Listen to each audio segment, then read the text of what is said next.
What's new? Same old daily bunkaroo. Mr. Powers says he wants to see that foreign stuff as soon as it comes in. Don't declare war for a few minutes.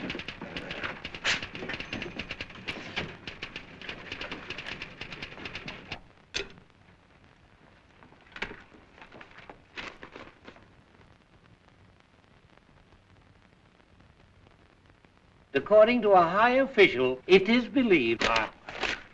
foreign correspondent. I could get more news out of Europe looking in the crystal ball. That, Stebbins cable has a morsel in it? Stebbins makes me sick. They all make me sick. Europe about to blow up, and all I can get out of my foreign staff is a daily guessing game. I want some facts, Mr. Bradley. For instance?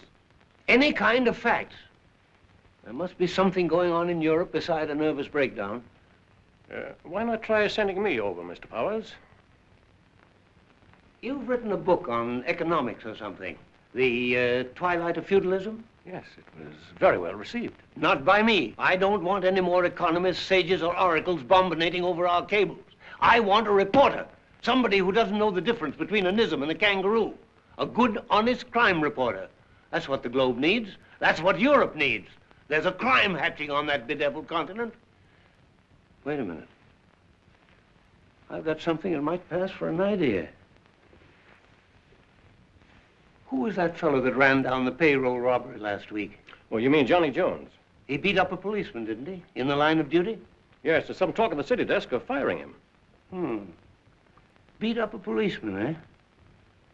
Sounds ideal for Europe. Send Mr. Jones up here right away. Mr. Powers wants to see you, Mr. Jones. Oh, he does, huh? You should come to his office right away. What about? Well, he ain't in his confidence. Well, look, you tell him to save his breath. Tell him I've resigned. Well, I'm supposed to bring you there. Okay. Wait till I open this. Where's Mr. Jones? I told you to send him right up here.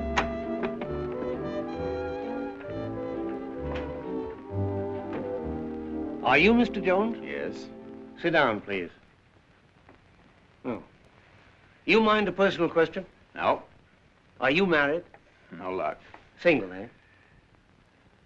Ever been in Europe? No. What's your opinion of the present European crisis, Mr. Jones? What crisis? I'm referring to the impending war, Mr. Jones. Oh, that? Yeah. Well, to tell you the truth, Mr. Powers, I haven't given it much thought. You don't keep up with our foreign news, do you, Mr. Jones? Now, look, Mr. Powers, if you're going to fire me, you can scrap the intelligence test. It's perfectly okay with me. I can get a job on any other newspaper in town within an hour. So long. Wait a minute. Nobody fired you. Huh? How would you like to cover the biggest story in the world today? Give me an expense account, and I'll cover anything. I'll give you an expense account. Okay, what's the story? Europe. Well, I'm afraid I'm not exactly equipped, sir, but I could do some reading up. No reading up. I like you just as you are, Mr. Jones. What Europe needs is a fresh, unused mind. Foreign correspondent, huh? No, reporter. I don't want correspondence. I want news. You think you could dig up some news in Europe? I'd be very happy to try, sir. Now, this is what I mean. Mr. Van Meer, when questioned by our oracle, Mr. Stebbins, refused to open his mouth. 1,200 words, cable tolls, to the fact that the great Van Meer had nothing to say. You know what that kind of stuff is doing? It's driving our readers crazy with frustration. Who's Van Meer? A keynote to the European situation today. Listen, Jones, if Van Meer stays at the helm of his country's affairs for the next 3 months, it may mean peace in Europe. If we knew what he was thinking, we'd know where Europe stands. German, huh? No. Holland Strongman, one of the 2 signers of the Dutch treaty with Belgians. Now, this is your first assignment. I want you to talk with him, find out what's in that treaty and what he thinks is going to happen. Facts. Van Meer, huh? Right. Anybody else? No. Well, how about Hitler? Don't you think it'd be a good idea to pump him? He must have something on his mind. Yes? Mr. Stephen Fisher to see you, Mr. Powers. Tell him come in. Did you ever hear of Stephen Fisher? No, I'm afraid he's not on my beat. Well, he is from now on. He's head of the Universal Peace Party and very close to Van Meer. They're both working to prevent Europe going up in flames. Oh. How do you do, Mr. Fisher? Nice of you to come over. Sit down. Thank you. Mr. Fisher, Mr. Jones, our new foreign correspondent. I want you to know each other. How do you do, Mr. Jones? Jones, I don't like that name. It's going to handicap you, young man. Now, wait a minute. I've got some sort of a name here. Yes, Haverstock. Huntley Haverstock. Sounds a little more important, don't you think, Mr. Fisher? Oh, yes, very dashing, too. It sounds better than Richard Harding Davis. Richard Harding Davis, what's the matter with that? Oh, we can't use that. That's the name of one of our greatest war correspondents 40 years ago. Well, speak up, young man. You don't mind being Huntley Haverstock, do you? Rose by any name, sir.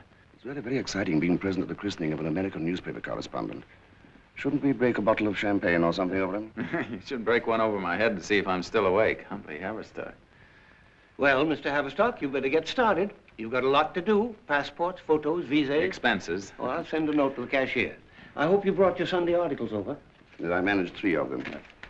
See you in London then, Mr. Haverstock. Oh, yes, of course. And thank you, Mr. Powers. Thank you for everything. Except Huntley Haverstock.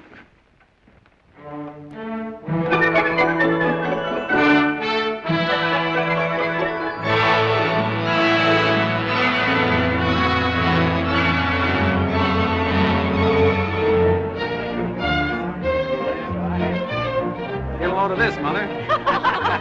How's it look, chic? Well, don't wear it over one eye like that. It makes you look like a gangster. Oh, Mother, you always think the boys are wearing their hats over one eye. Let him wear it the way it is. He'll have to wear a stovepipe when he gets to London. They call them poppers over there. Toppers, Uncle Bjorn. Well, Bobby, me boy, put that in the box for Uncle John, will you? Let me try it on. No, I'm going to try it on first. Now he's a regular war correspondent. Without a war. Oh, I'm afraid he'll get his war all right. No, they're all throwing a big bluff over there. Let's hope so. Well, Mother, how do you like the way we have our little nest furnished? Well, if I were you, I'd hang lighter curtains, and I think I'd move that sofa out in the middle of the floor. It's too bad you haven't an open fireplace. Well, now, if you'd speak to the captain, I think he'd tend to everything.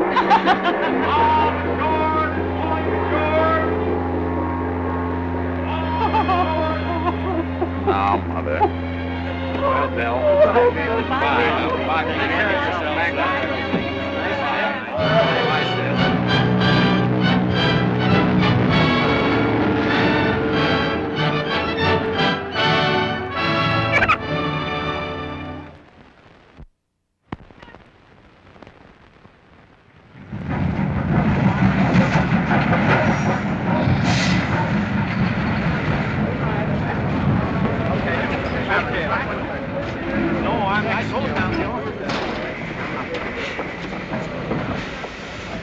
You're Jones, aren't you? My name's Stebbins, London man for the Globe. Oh, yes, Mr. Powers told me you'd probably be here. Darn nice of you to come. That reminds me, I lost mine on the way over. I can say your other name, too, that Huntley Tavs.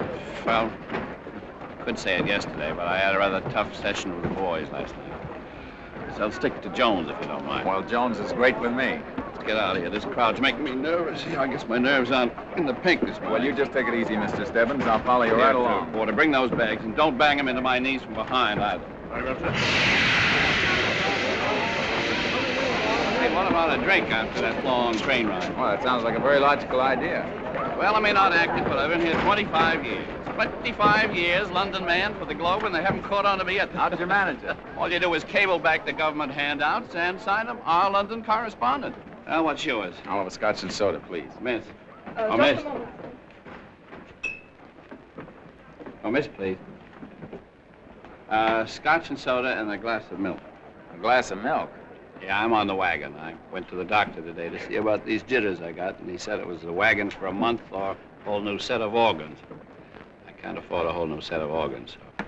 Well, if I'd known you were on the wagon, I could have got along all right without this, but as long as it's here, good luck. Good. Yeah, this is just like any other scotch and soda. That's what I thought. Doesn't taste the way it did when I was a baby. I've got poison in it.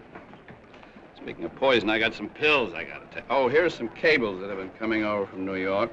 They love to cable from New York. It makes them think that you're working for them. There's an invitation to that lunch for the Dutchman Van Meer tomorrow. I guess that's your dish. Oh, this is given by the Universal Peace Party. That's Fisher's organization, isn't it? I don't know. I don't follow those things very much. New York wants it, I send it. That's the secret of being a correspondent. Been doing it 25 years. 25 years, and I end up on milk.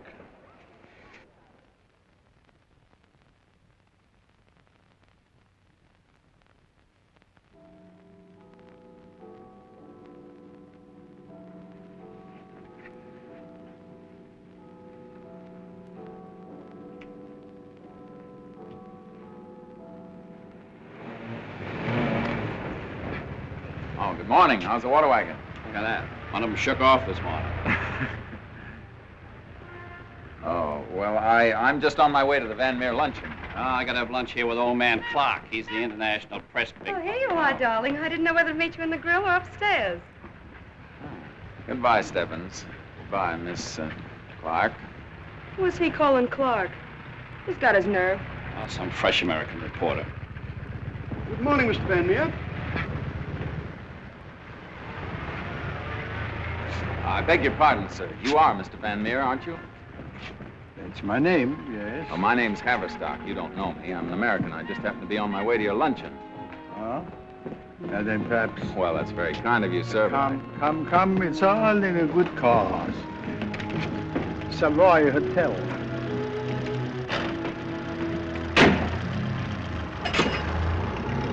Well, this is very kind of you, Mr. Van Meer. It's a pleasure, my boy. I dislike riding alone. One thinks too much while riding alone. Yes, exactly. The Polish situation and the Dutch treaty with the Belgians must be on your mind quite a lot these days. What do you feel, Mr. Van Meer, that England will do in case the Nazis... England is so beautiful. It's nice to see London in the sunshine. Always there's lots of rain or fog. Also, it is August. Yes, I found out it was August. That was pretty good for me. But would you mind telling me how you feel about Mr. Fisher and his peace organization? Oh, you know Mr. Fisher? Oh, a very fine man. A good man. I wish there were more like him in the world just now. Well, then I take it you don't think there's much hope for peace. I mean that you don't think that one little peace organization can make much headway against the European war panic. I would like to think so. Oh, look at those birds. No matter how big the city, there must always be parks and places for the birds to live. I was walking through the park this morning and I saw several people feeding the birds. It's a good sign at a time like this, is it not? Yes, it's a dandy sign, but I do think that right now the birds are the least of our problems. Your country, for instance, what might be its attitude toward the... Oh, we're now near the Savoy. How much? A shilling. That's right.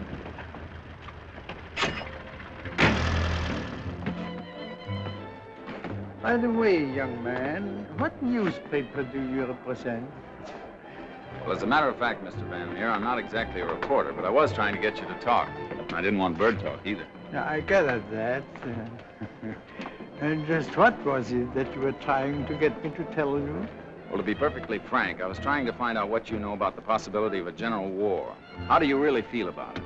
My boy, I feel very old and sad and helpless.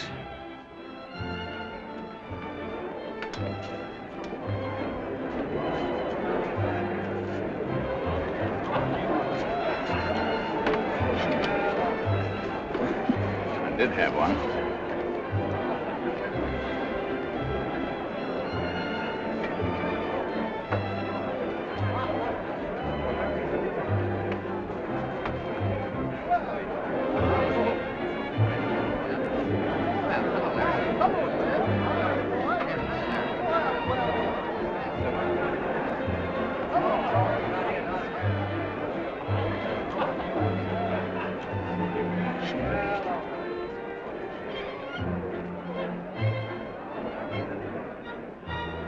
I haven't heard anything further. The last news from Poland was very alarming. Nobody wants war, and yet... Then we don't have to have it, do we?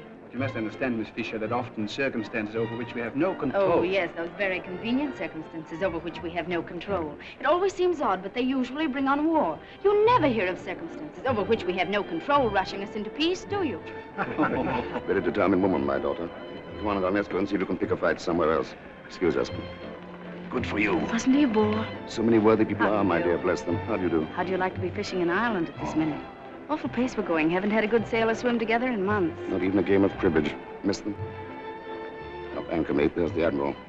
He has a weakness for you. Go on, do your stuff. Ah, here you are, the Jones that became a Haverstock. Have a good trip across? I still wish you were Richard Harding Davis. So do I, sir. Anything except... Hello. Oh, hello. I want you to meet Mrs. Appleby. Mrs. Appleby, this is Mr. Huntley Haverstock, special correspondent, New York Globe. Foreign correspondent, not really. Cross my heart. Oh, but you look such a dear, sweet boy. You don't seem a bit like the others, you know, they say. Oh, no? But I'm sure you're marvelous at it. I wonder if you know a friend of mine, Monty Rockingham. He's in the embassy at Istanbul. Or is it Honolulu? Do help me with this distinguished-looking gentleman over here. I can't make any headway with him at all, but I'm sure he must speak some language. Everybody does. I haven't the least idea who he is, but there isn't anybody here who isn't internationally important. This is Mr. Haver. Stark. Meine Verdi sind Prägstilpunks. Es ist wohl Latvias Miaru representatives. No English? Vous parlez français? Try German. Sprechen Sie Deutsch? Splendid. What else do you know? Well, only Pig Latin. Pig Latin. Oh, here we are. This'll do it. Ah, righty, Bob. Now we're getting somewhere. The universal language. Here, Maharaja.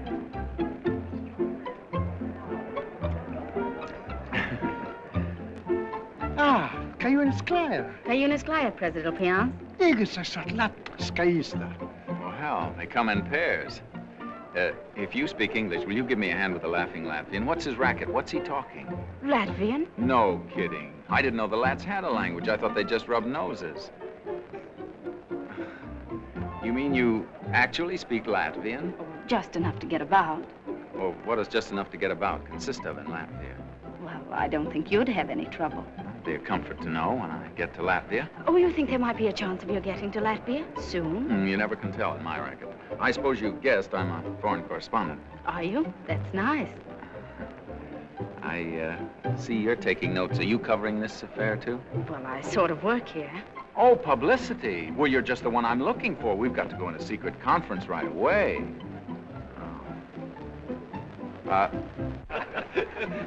Me? Excuse me. I beg your pardon, sir, but I have a Latvian friend here who's particularly interested in the origin of the kilt. I wonder if you'd be interested in talking to him. He's a lovely fellow. It's a most amazing story. You see, the Greeks in the early period, they used to wear a kilt. Now, what is this big secret conference all about? Well, it's no secret as far as I'm concerned. However, I'll let you in on that part of it later. But since you're handling the publicity for this outfit, you might give me a line on what it's all about. I mean, this League for Peace and Understanding. Well, just what is it you'd like to know? Well, in the first place, is this Mr. Fisher entirely on the level? Very much so. He seems like a very nice guy. He is, I assure you. Well, what is it that makes him or you think that an organization like this, made up of well-meaning amateurs, buck up against those tough military boys of Europe? Well, it's the well-meaning amateurs, as you call them, who go out and do the fighting when the war comes, isn't it? Luncheon is served. Oh, please don't go yet. You don't want any of those dreary chicken patties. Well, I'm sorry. I must go. Well, but then sit at the press table with me. Nobody ever listens to the speeches at the press table, and we could talk. After all, you don't even know my name yet. Well, is it necessary? Well, it is to me. Now, don't mind if you hear it's Huntley Haverstock, because it's really Jones. What's yours? Mine's really Smith. Don't mind if you hear it's anything else.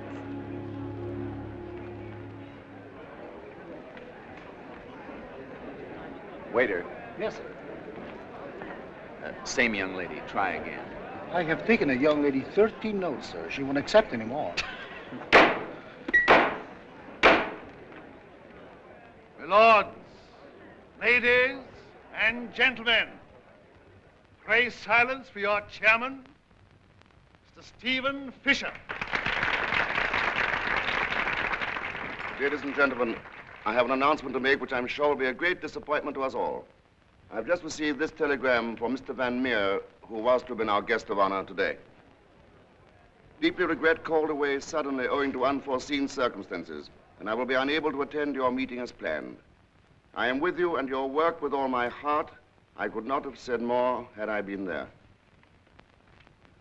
Although this removes one of our star attractions at the luncheon, we may as a result have more time to tell you from the inside just what this party has stood for and why we've asked you here today. And I can think of no one more competent to do this than the speaker I'm about to introduce. I trust you will not think this is a family affair when I say that I refer to my daughter, Miss Carol Fisher.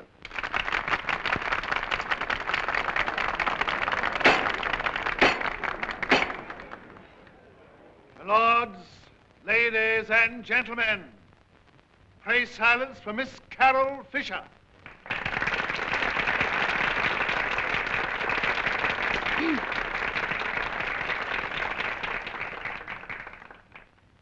Ladies and gentlemen, I trust that even making allowances for a father's exuberance, you do not think that I'm in any way being put forward today as a substitute for Mr. Van Meer. Unhappily for us, no one can take Mr. Van Meer's place. What I can do, possibly, is to clear up a few misapprehensions that seem to have crept into the public discussion of this movement and revise some of the epithets that have been applied to us by some who have not gone as deeply into the matter as they might. For example, The female of the speeches is I've heard deadlier us than the referred male. to as a group of well-meaning amateurs. Now, I'm sure there's some of you here today who think of us as such. And I should like to ask anyone who has called us well-meaning amateurs to stand up by his chair and tell me just why a well-meaning amateur is any less reliable than a well-meaning professional at a moment like this. But I'll not take the time. I think the world has been run long enough by the well-meaning professional. We might give the amateurs a chance now. But what I really want to do is to give you a very brief idea of just how far-reaching our amateur plans are. Use your notes. And just why we ask for your support, professional or amateur. What I mean to say is that however much one may... I mean, we should both of us,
Mr. Fisher, how are you? Well, Mr. Haverstock, when did you get over? Just now. I had a cable from Mr. Powers. The conference is my first assignment. Rather an ironic assignment for your first one. A peace conference in the shadow of war.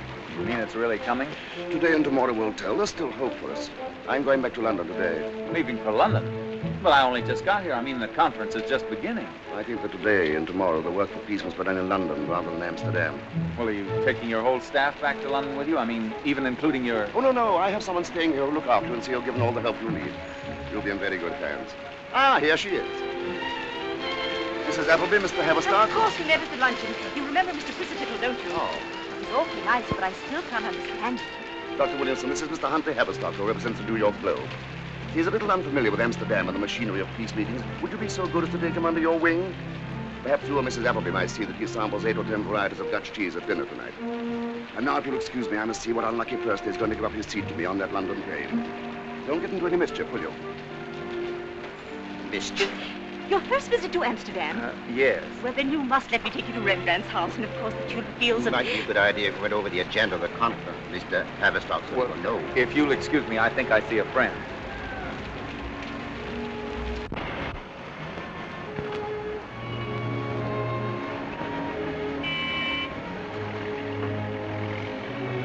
Mr. Van Meer, how are you? We somehow seemed to lose each other the day before yesterday. I'm so sorry you were called away.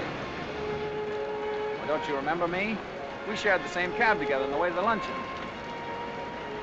Excuse me. May I have your picture, Mr. Van Meer? Thank you.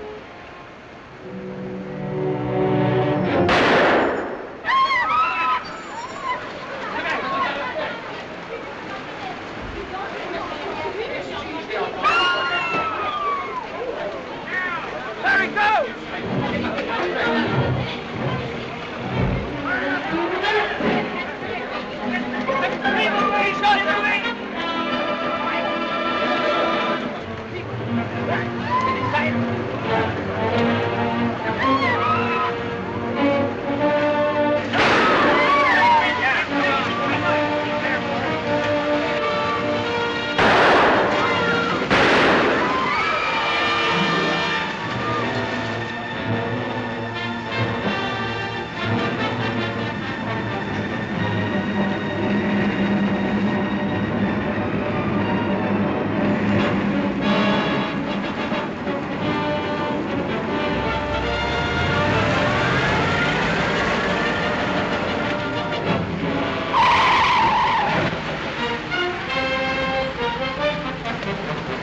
Follow that car, quick!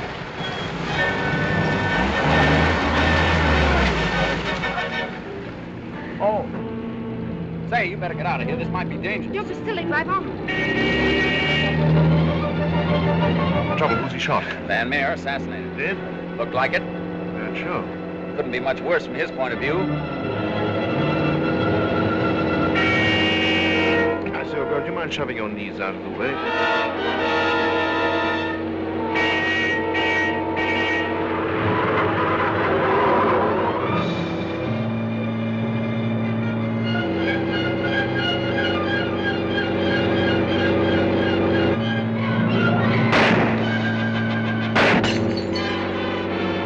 You better hop in the back, old girl. Hurry.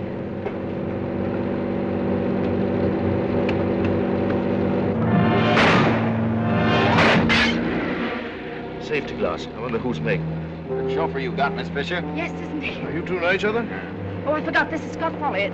Newspaper man, same as you. London Correspondent. Mr. Haverstock, Mr. Folliott. With a double F. How do you do? How do you do?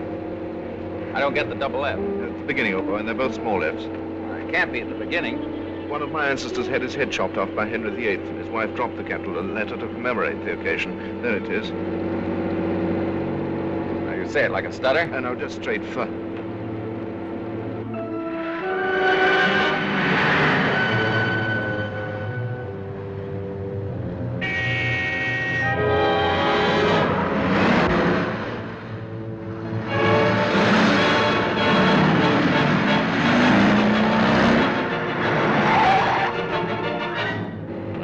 Raining. Police are coming. Out.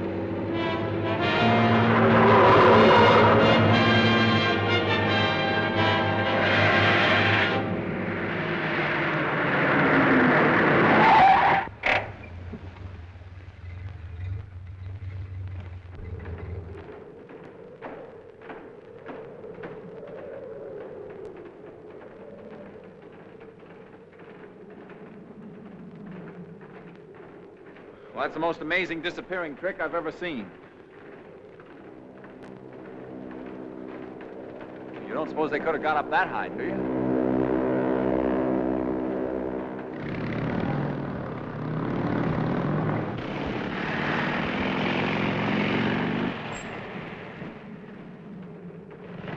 Waar is de wagen nog toegekomen? Vanished? Klaarblijkelijk verdwenen. Verdwenen? Well, take a look for yourself, old boy. Look, tell him your name. Tell him about the two small F's. That'd be a bit over his head. Los, forward! Well, this isn't catching any assassins. We should have kept one of those policemen and played bridge. Yeah, I guess you're right. Look. I'll bet 2-1 on the Derby.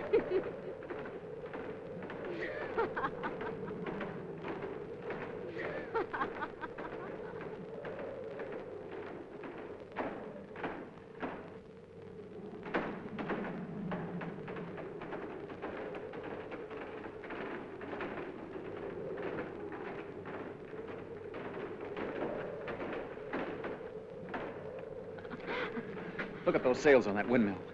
You get used to those when you've been in Holland longer. Well, I could have sworn they were going against the wind just now. Why don't you lie down on the wet grass and cool off, old boy? I'll cool off in due time, but first I want you to do me a favor. I want you to get the police back here. The police again? We don't want the police. I've decided not to prosecute. No, Scott, listen. You'll get the police, because our man's in there. In where? In that mill. Well, what makes you think so? Look, a lot of things can happen while I'm explaining. Will you please take my word for it and get the police? I'd go myself if I spoke the language. Well, what'll you do? I'm going to do a little bit of snooping. I hate to seem executive, but this is serious. Come on, Scott. All right, you shall have your police.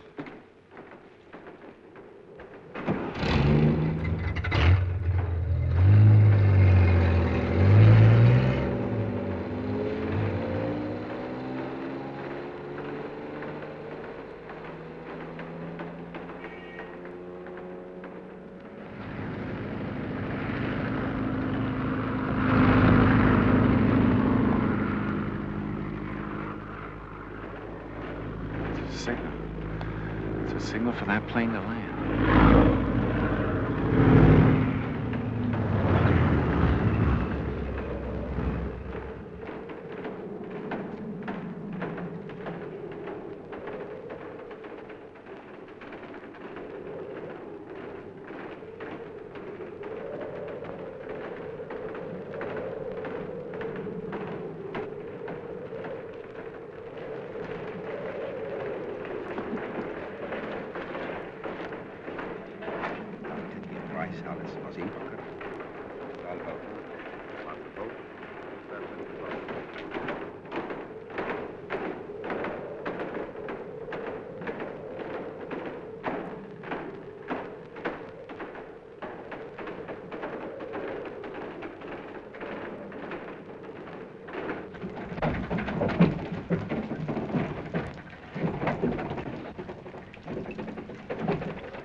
Camera hoch und mich zu fotografieren, schaffe ich. Gut. Jetzt auf die Strecke in die Route raus, spann ich in den Wagen und viel spann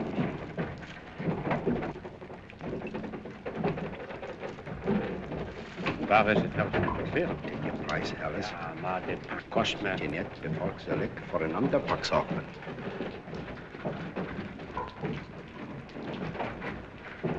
Ik dacht, je prijs, Alice, was inbegrepen.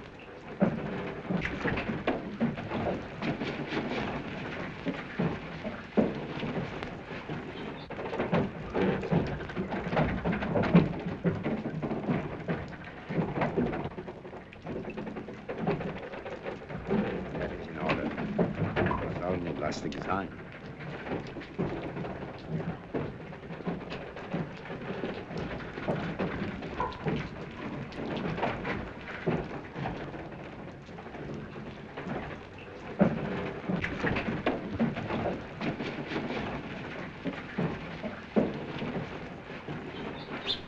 Van voor.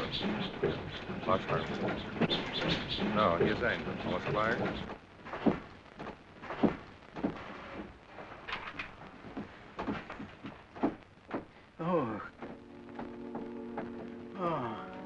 Come in and close the door, mister. Mr. Van Meer, it isn't possible. I've just been given a drug. Drug of some sort. But I saw you shot just now outside the conference hall. I saw it. They gave it to me when they moved me from... it's beginning now. But the man I saw shot was a dead image. The man you saw shot? That wasn't me. He was a substitute that looked like me. But why? What? They want the world to think that I've been assassinated. Yes. To conceal the fact that I am their hands. Their hands? Who are they? I can't explain. Shut. Oh, this drug. I can hardly think. All that I can tell you is that they are going to take me away by plane, like a bird. Always have places in the city where birds can get crumbs. Birds. Oh, quick. The pets.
Kan hij vervoerd worden? Dat kan wel gaan. Laten we het hopen. Vliegtuigen zijn niet bepaald geschikt voor worstelwedstrijden. Dat is nou leuk.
Niemand zag dat ik hem dood had. Goed.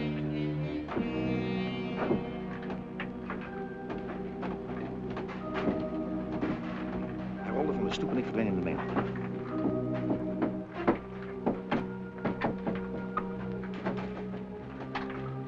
Nou, hier zijn we. Alles klaar? Dat is waar. Vandaar in de wagen en Frits wacht me hier.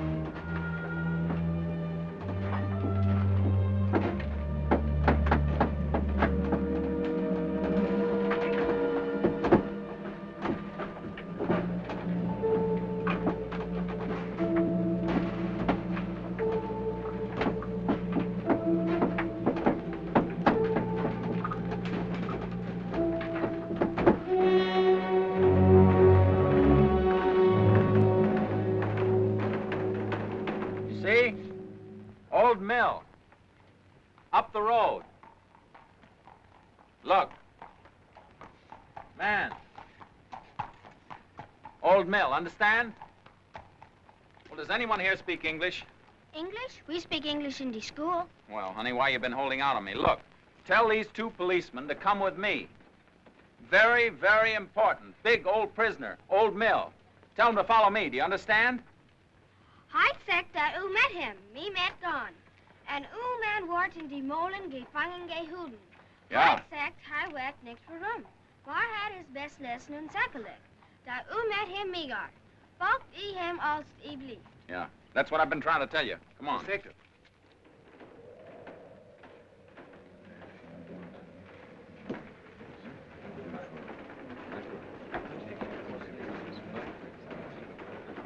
Kan hij vervoerd worden?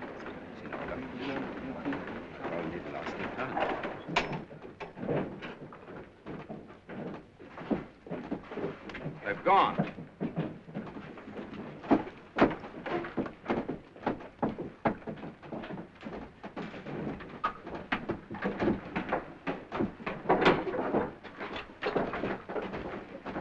They've killed him.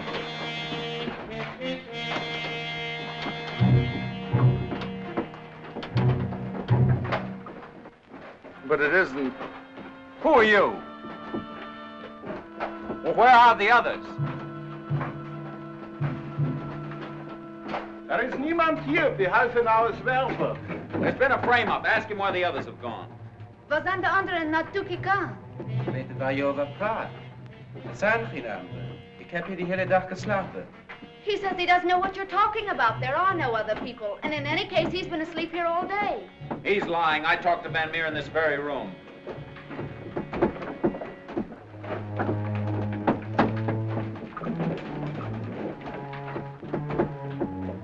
Well, there's one thing I can show you. The assassin's car, the one we followed. De mannen is wacht in de schuur. Oh, laten we gaan.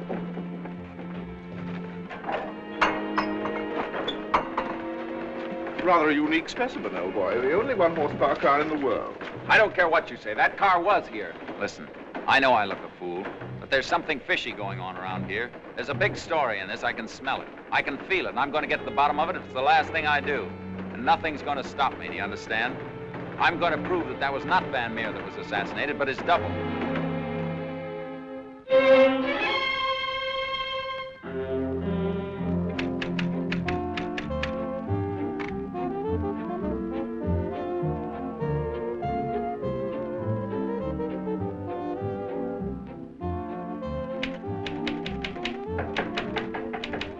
Who is it?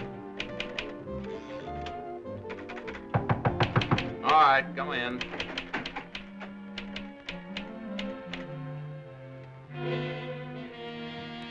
Mr. Haverstock? Yes? What are you, the house detective? You weren't announced. I'm sorry, sir. We asked at the desk. Policeman, huh? Well, don't tell me you're here to apologize about the windmill. No, sir. We simply want you to come with us, if you will, and tell your story to our chief of police here. Well, now, let me get this straight. Does this chief of police speak English? Because I'm a very busy man. It will take no more than half an hour, sir. We all speak English. All speak English? Well, that's marvelous. That's more than I can say for my country. Look, would you sit down for just a moment? I have to make a phone call. Dinner date with a young lady.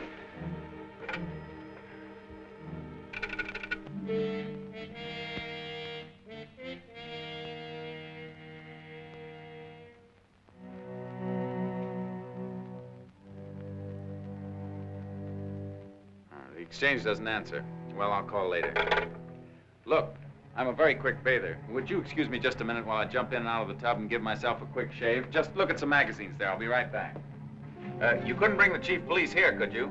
No, I am afraid not. No, I thought not.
Please don't bother to come. Well, you'll find it on my dressing table.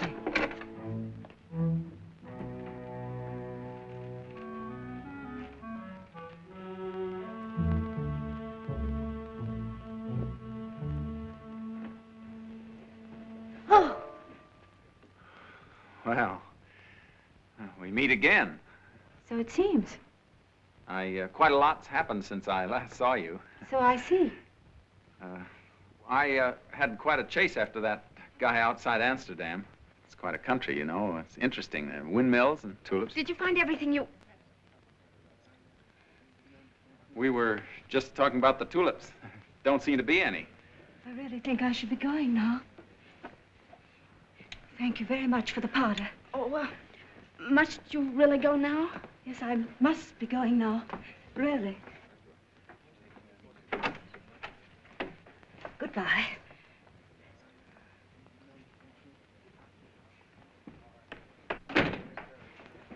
Well, you've made quite a day of it, haven't you? Made Now, bookies listen out now. of Scott Folliot and me in front of the local police, broken into my bedroom and disgraced me before a very important friend of my No. father's.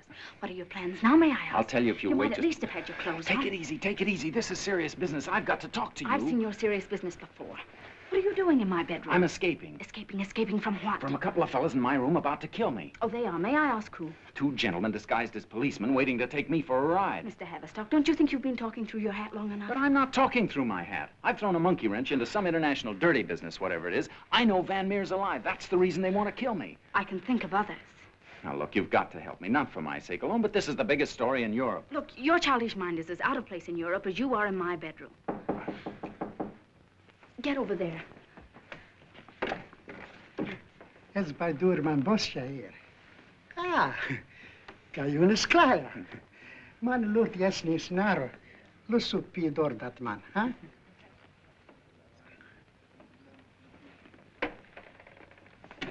You see what you're doing, don't you? All this is going straight back to London and will become common gossip by tomorrow.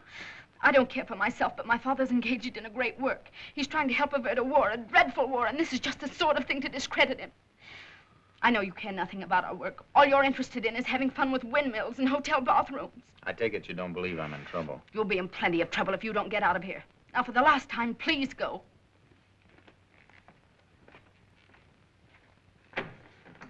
Okay. But I want you to know exactly what's going to happen when I do go. I'll go back to my room and get dressed. I'll try and shake those two fellows off, but I won't succeed. They'll stick to me like a couple of tattoo marks until they get me. They'll stop at nothing. I seem to know too much, and they're right. I don't know the ins and outs of your crackpot peace movement. I don't know what's wrong with Europe, but I do know a story when I see one. And I'll keep after it until either I get it or it gets me. Sorry you have those derogatory opinions of me, but I guess that can't be helped. Well, so long. It's been nice knowing you. I said goodbye.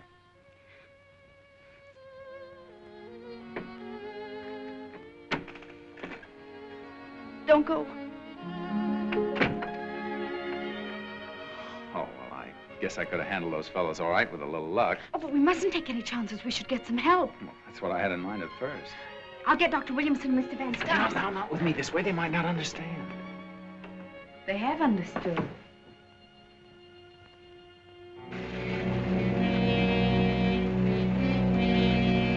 We could catch the night, go back to England and see Father if you could only get out. If we could only get out, that's the hitch, all right. Say, what's that friend of yours name? That FF something? Folliot. Give me Mr. Folliot's room, please. Left the hotel? Well, that's strange. We were to dine together tonight. Well, at least you realized how much I meant to you. But you'd mean much more to me with your clothes on. No, you like the intellectual type. I like the Say, type. I've got an idea. Give me the manager, please. Bus for the Valley, will you? Hello, is this the manager? Well, this is Mr. Haverstock in 537. Say, what kind of a hotel is this? My bathtub leaks, my phone's out of order, and I've been robbed. Well, will you send somebody up right away? Thank you. Operator, send a waiter up to 537. That's right, and ask the chambermaid to bring up some clean sheets. I've set mine on fire. And I'd like my windows cleaned, a window cleaner right away. And ask Boots to come up and get my shoes, too, will you? And hurry it up. That's a good girl. Clutter up that room nicely for those two guys. Yes, sir. It's the valet. Come in. Do you speak English? Yes, sir. Well, look, go to my room 537. And get me shirt, tie, suit, and a hat. You see, my husband's waiting in the room for this gentleman.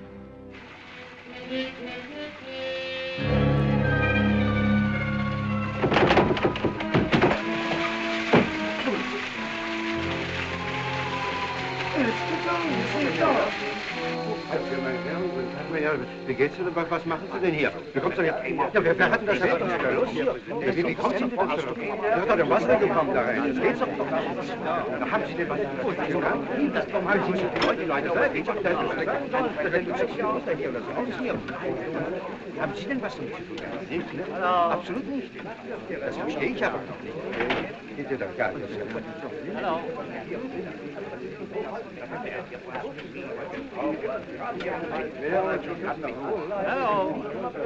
Hello.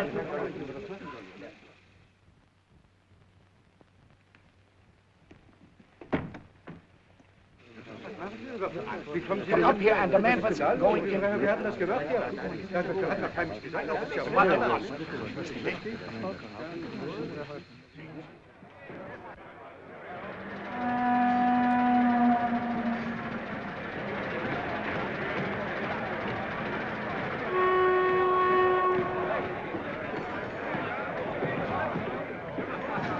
No sign of them yet. Come on, let's hide ourselves in the cabin.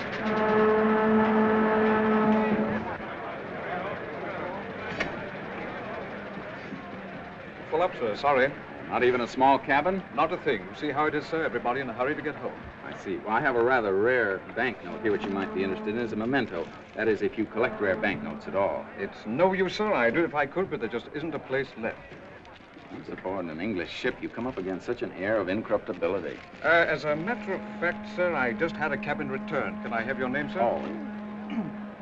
But one cabin isn't going to do us much good, is it? We just can't. Oh, well, I fully intended to sleep in the lounge. I hope you didn't think that I... No, of course not. It's very kind of you. Fine. I'll take it. I'm sorry, sir. I'm afraid it's too late now. You seem to have some doubt about taking it, so I have to let that gentleman have it. Oh, that's too bad. It's such a rare 5-pound note, too. You see, the watermark's upside down. I think you'd have loved it. Well, perhaps next time.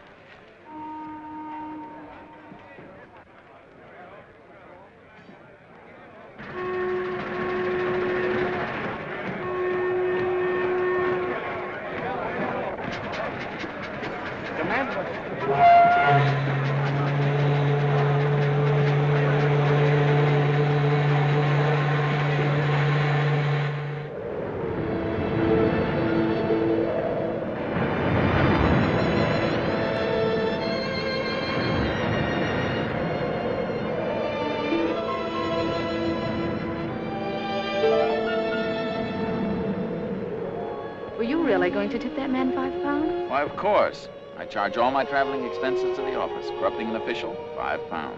You're just a wee bit unscrupulous, aren't you? Not scrupulous, just in love. It's the same thing, I suppose. I beg your pardon. I beg yours. You see, I love you and I want to marry you. I love you and I want to marry you. Well, that cuts our love scene down quite a bit, doesn't it? Do you mind? Not at all. It's made a new man of me.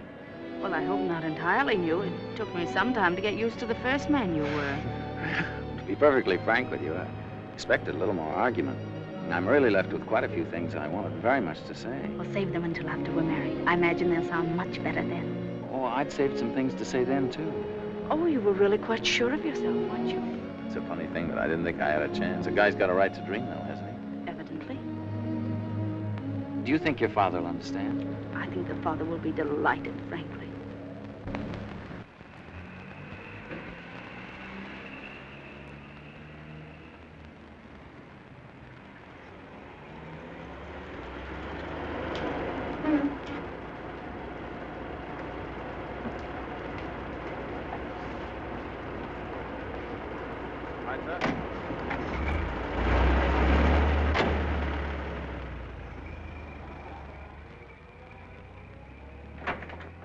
Good morning, Miss Carroll. Good morning, Stiles. This is Mr. Haverstock. Is Father up yet? Yes, Missy's having breakfast. Come on.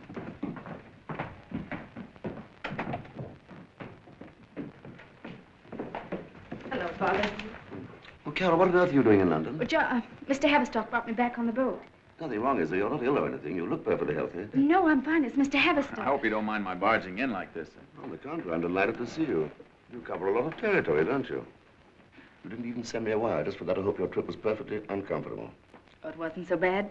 The boat was terribly crowded. We couldn't get any cabins, but we managed to sleep on the deck. Why, Monsieur Krug, how nice to see you again. But you haven't met Mr. Haverstock, Monsieur Krug. Monsieur Krug is a member of the Bruneian embassy staff here. Sit down, Mr. Haverstock. Have a spot of breakfast. I know I should tidy up, but I'm simply starved.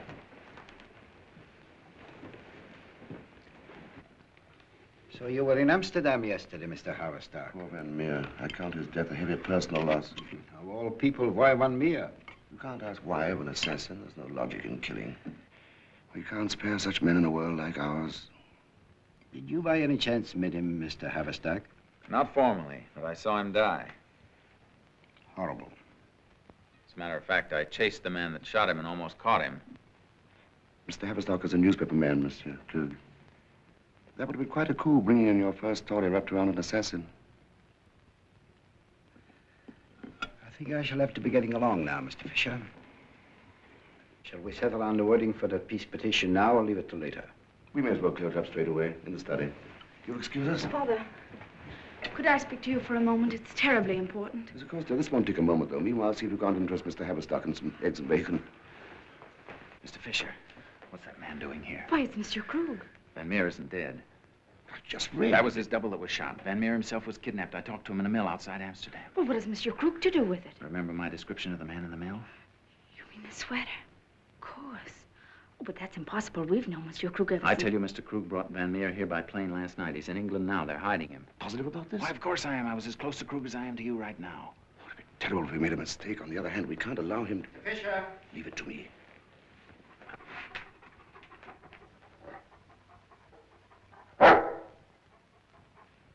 I don't want to seem inhospitable, Krug, but I must ask you to leave my house. I'm sure that Mr. Haverstock is going to suggest that I turn you over to the police.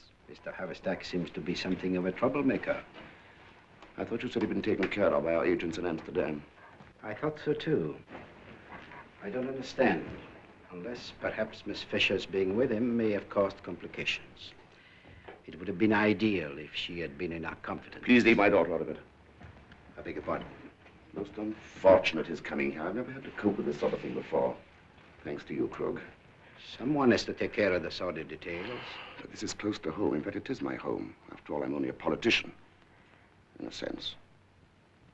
And politicians aren't usually called upon to, do away with their guests, are they? Quiet, boy, quiet. Not in the house, no, sir. But I have an idea.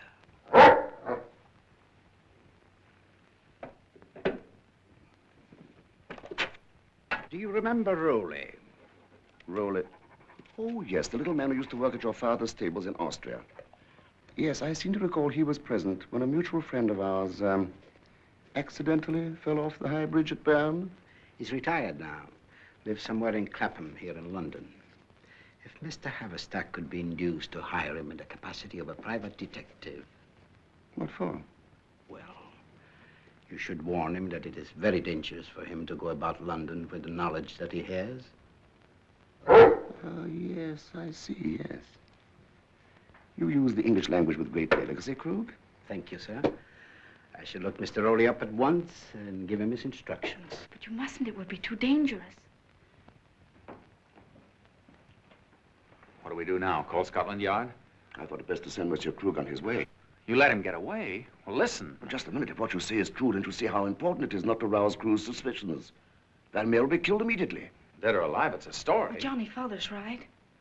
Okay, I'll cable him what I've got, then. I wouldn't if I were you. Van Meer's life may depend upon our keeping this quiet for a few hours at least. Keep it quiet? A famous diplomat's kidnapped right under my own eyes and I muzzle myself? I'm sorry, Mr. Fisher, but this is a story with facts in it. This is the kind of story I was sent over here to get. This is the kind America's waiting for. It'll be a bigger story if you can wait just for a few hours.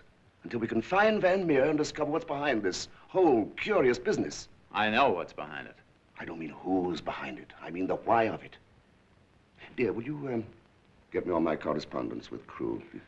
Please, Johnny, do what Father says. It'll be best for you and poor Mr. Van Meer. Okay. I'll wait. I'm worried about you, Mr. Haverstock. Yeah, I'm a little worried about myself. I feel weak-minded. Oh, you're doing the right thing, but I don't like you dashing about like this without some kind of protection. Oh, forget it. Well, if what you say is true, you need protection. Now, listen, Mr. Fisher, I've covered beer mob killings and race riots since I was a tot without even carrying a rabbit's foot. These people are criminals, more dangerous than your rum runners and housebreakers. They're fanatics. They combine a mad love of country with an equally mad indifference to life, their own as well as others. They're cunning, unscrupulous, and inspired. And I really couldn't face Mr. Powers again if you didn't live long enough to turn in the best story of the year. I'm going to be a fine foreign correspondent hiding in an attic somewhere. I'm not suggesting you hide anywhere. Just get somebody to watch out for you. A nurse, huh? Johnny Jones goes to Europe and hires a nurse. That's going to look great on the expense account. No, I know a very efficient private detective agency where we can get just the man. Okay, whatever you say. I can arrange it all for you. And if it'll make you feel any better, I won't mention it to anybody. Mention it? Listen, if anyone finds out I've hired a bodyguard, I'll shoot myself.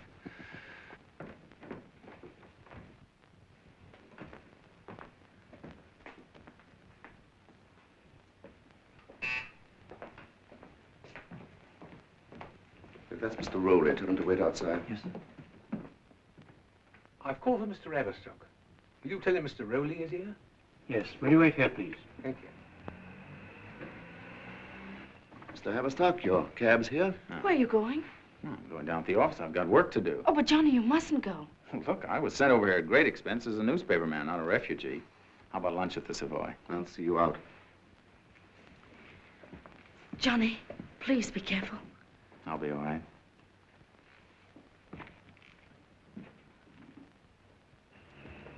Mr. Haverstock? Say, is this the man? Look, who's protecting who? Well, I ain't lanky, sir, but I'm quick. I take it you understand exactly what you have to do. Yes, sir. You can trust me to take good care of Mr. Haverstock. Are we going now, sir?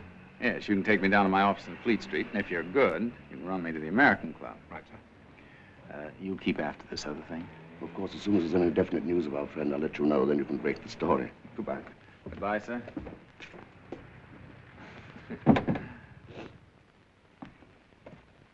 Why, Carol. Nothing must happen to him, Father. I just couldn't.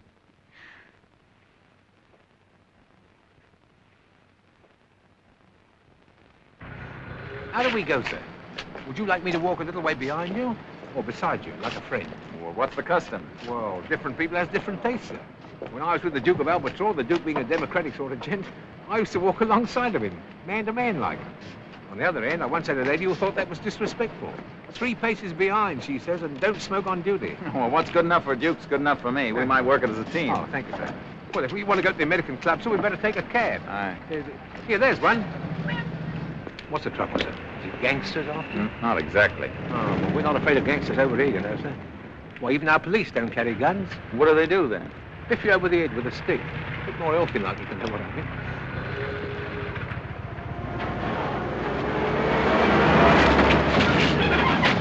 Did you see that? Someone deliberately pushed me. Well, that was me, sir. If I'd have pulled your flag, you'd have been caught. It was push or nothing. Well, that's smart work, Mr. Rowley. Thank you very much. Oh, after all, so that's what I'm here for, isn't it, eh? Taxi!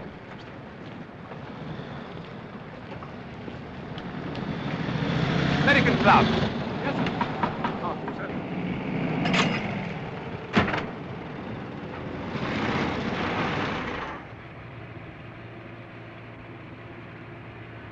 I'm not certain, sir.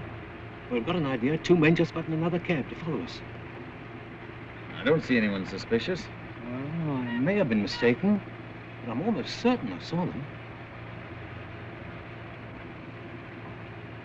They may have heard where we're going. Driver. Driver! Go down Victoria Street, round past Buckingham Palace. Right, sir. We might give them the slip if we go the long way around. I'm afraid they're still after us, sir.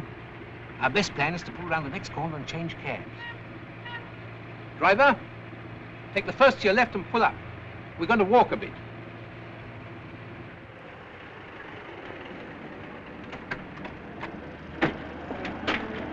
I'll do it, sir. I understand the money. It'll be quicker. Thank you, sir.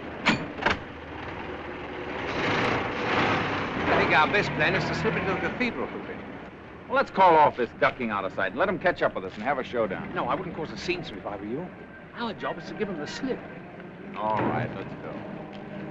Nice bit of architecture, sir.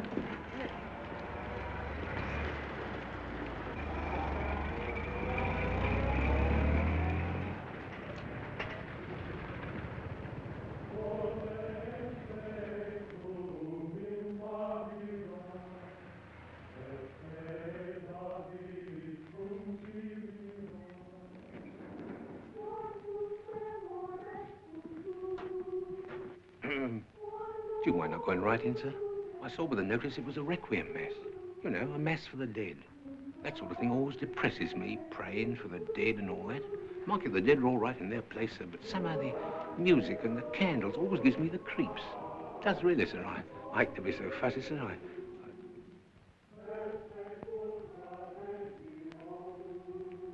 How about a trip up top, sir? That'd really put 'em off the scent.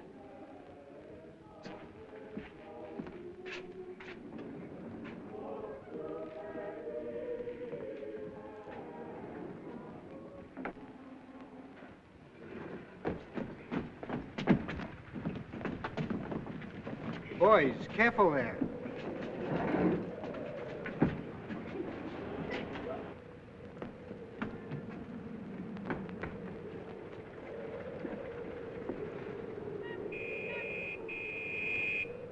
I can't see. Eh?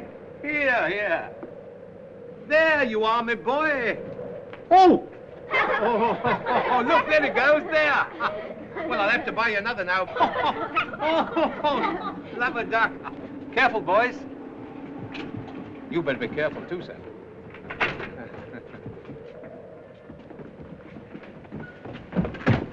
Not yet, boys. Come on, we've seen it all. Let's get out of here. I have a luncheon date and plenty to do before it. I've got it in mind, sir. Don't you worry. Really, now, look. Isn't it worthwhile coming up here to see it, sir? Eh? Why, look, there's the Houses of Parliament over there. And there's St. James's Park. That green patch. Yeah. Come along, boys.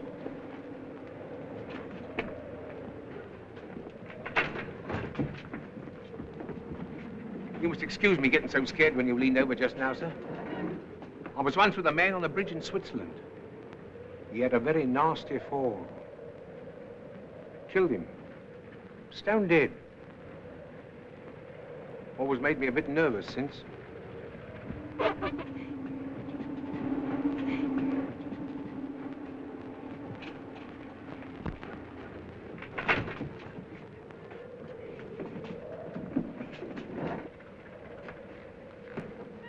Oh, don't go down just yet, sir. I'd like it to see St. Paul's. There it is, sir, just coming out of the mist. Oh, and look, there's the Horse Guards approaching Buckingham Palace. See them? Well, it Down makes there. the backs of my legs go funny. I'd always did. Let's get down again, Eric. We've only just come up. Why didn't you say so before? Excuse me, miss, I know just how you feel. Them as has no head for rights can't help it. Nobody ought not to blame them. And what's it got to do with you, I'd like to know? All right, son, all right. Keep your hair on. I was only sympathizing with the lady. I'm going down anyway. Well, wait for the lift. No.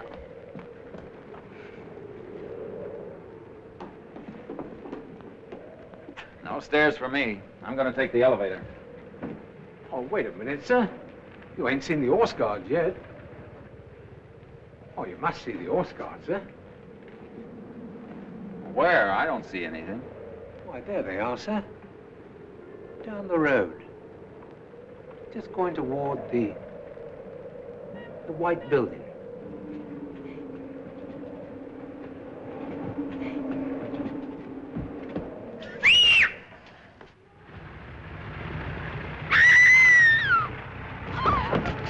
No, boys, this way.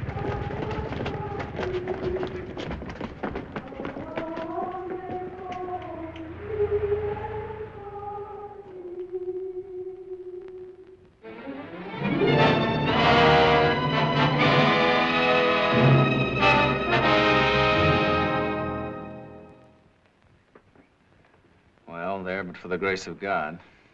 I still don't know what instinct made me step aside when he came at me. You need a drink. I heard the lift coming up, and I turned. I saw that look in his eyes. He came toward me. In that split second, the whole thing flashed through my mind. All I could think of was Fisher. Fisher planned this. Then I guess I just stepped aside and over he went. Over he went, all right. Did you want this? No, thanks. When are you going to send the story in to our esteemed Gazette? When I get ready. Well, there goes another one of my illusions. I thought you were one of those journalists that nothing could stop. Floods, smallpox, love, the story must go on. It'll go on. No. I can understand you not wanting to drag Miss Fisher into it. But on the other hand, she's probably in it already. The mall of the gang. Why, you dirty On second thought, I'm sure not. I'm sure she's a fine girl, upstanding, honest, and a great soul. Well, I can't send the story over on Van Meer until he's safe. We've got to find Van Meer first. Ah, there's our man now, probably. Mr. Van Meer, come in. Good morning, Stevens. How are you, Haverstock? Congratulations on your little set-to with Rowley. What do you know about Rowley? Very little folly it doesn't here. He probably even knows about Fisher. I was under Fisher a year ago. But that fellow with the high-necked sweater, Krug, he's new to me. Oh, you were onto him, too. I followed him to London. I thought you were cold on this story. On the contrary, I've been doing what you might call a bit of noticing. Remember that tramp that you found asleep in the mill? Yeah. Well, he wasn't a tramp at all. Van Meer, I suppose. No, not quite, old boy. But I noticed him do a very strange thing for a tramp. He dirtied his hands with some of that nasty Dutch soil. I can't follow the workings of these masterminds. No, tell him it's ridiculous. You'd already disappeared, so I followed Krug, but ended up at the same old mousetrap. You mean Fisher? The good, a kind, a genial head of the peace party, Herr Fisher. Hello, Eddie. This is Plunger Stebbins. I want to place a little bet on Flibberty-Gibbet in the first race. What? The race is over? Well, you know about that. Okay, I'll call you back later. I'd say any objection to working the rest of this thing together, Haverstock? Catch Fisher, find Van Meer, and all that sort of thing? No, it's all right with me, but I'd like to know why they kidnapped Van Meer in the first place. Oh, yes, of course. Well, he was one of the signatories to a certain treaty. Now, the most important clause in that treaty was never written down. It was just memorized by the two people who signed the thing. I see. They're going to beat it out of him, eh? Well, they're going to try too hard enough, and I think it'd be a good idea if we put a stop to them. It contains a piece of information that would be very valuable to the enemy in the war that breaks out tomorrow, weather permitting. What? Well, why didn't somebody let me in on this? Come on, Stebbins, we got to get busy. Oh, plenty of time. Lunch first. You mind waiting a minute? You might be of some help.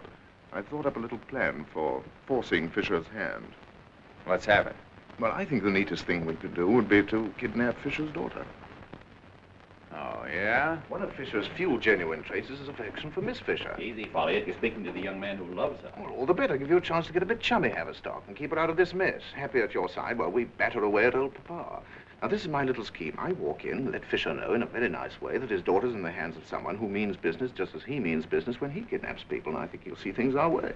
Nothing doing. I thought you were a newspaper man, Haverstock. Well, that doesn't include kidnapping your fiancée where I come from. It would if your country were at stake. Well, this isn't my country. Well, it's your story, and don't be so gloomy about it. As a matter of fact, she doesn't even have to know what you're doing. Just keep her amused for a few hours. Well, why not grab Fisher and have a showdown with him? That's no good. We've got nothing on Fisher, and he'd slip out of it anyway. He's been slipping out of it for years, and all we'd do would be to kill Van Meer. Hello, darling. Are you all right? What were you doing up there on the tower? Well, trying to keep out of harm's way, I thought, but, well, those assassins followed, and there was a scuffle, and over he went, that's all. Look, darling, they won't stop till they get you. You must leave London immediately. But listen, the one thing everybody forgets is that I'm a reporter, and there's a war. I can't run out on this war. Mustn't he, Scott? He can't stay here. Tell him how desperate these men are. He shouldn't stay here another minute. Why don't you take him somewhere? I won't go. Couldn't you think up some maiden aunt in the country or something? There's my Aunt Margaret at Harpenden. Please, Johnny, let me take you there. Well, how about it, Haverstock? You stay out of this. I'll decide for him. It's the only sensible thing to do. May I use your telephone?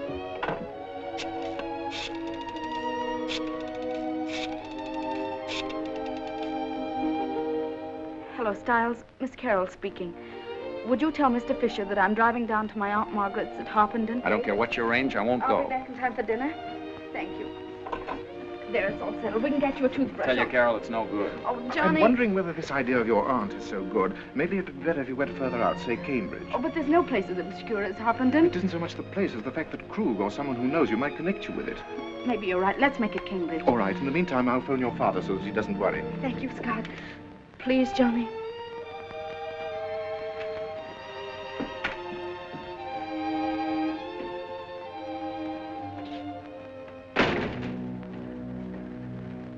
Well, that was a breaker walking in like that and suggesting they go to the country. Well, as a matter of fact, old boy, I suggested it to her on the phone about half an hour ago.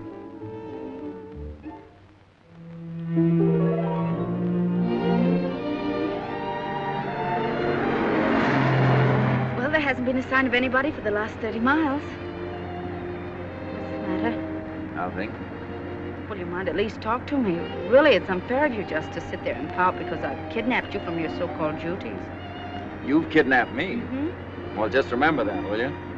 Please forgive me. Why, sure. Well, I don't think kidnapping is anything you get sore about when it's done by the right sort of kidnapper, do you? Not at all. Thanks.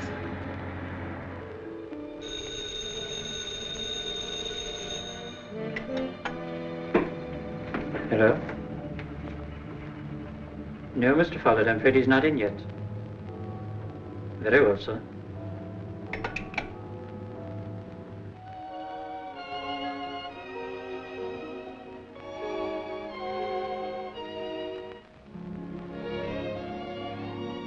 Johnny, you don't love me. You're crazy. You looked unhappy when you kissed me. Never happier in my life. Won't do. Johnny, what's happened? Oh, I don't know. The war, I guess. They say it's coming tomorrow. Oh, so you've changed your philosophy since yesterday. There are more important things in the world than love.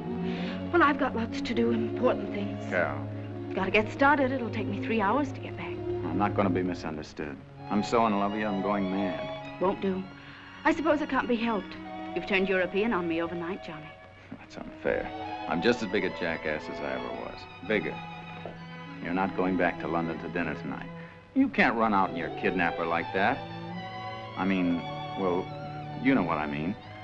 Look, if you run out on me now, I'm going straight back to London and let them bump me off. Be a relief at that. Well, you are moody. Am I the cause of it? If you knew how much I loved you, you'd faint.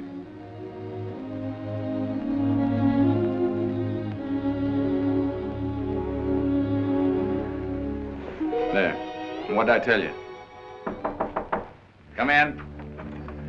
Mr. Averstock? Yes? Call for you from London. We'll have him switch it out. I'm sorry, sir. There's only one phone here, and that's in the office. All right, I'll come down. Forgive me for a moment, dear.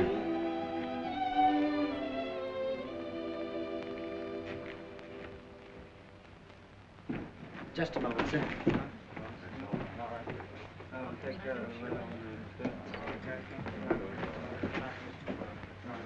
Hello? Hello, is that you, Haverstock, old boy? Are you alone? I mean, can you talk? Well, I can't get a hold of Fisher. He's been out all the afternoon. I'm afraid you'll have to keep the girl there much longer than we planned. Well, I don't know what time he'll be back, but I've got to catch him alone. I think you better keep the girl there for the rest of the night. But that's absolutely impossible. Well, we can't let this thing go now. Well, I can't very well explain, but I simply couldn't pull a thing like that. Well, you've simply got to try, old boy. There isn't anything else to be done. I'm counting on you. Hello? Hello?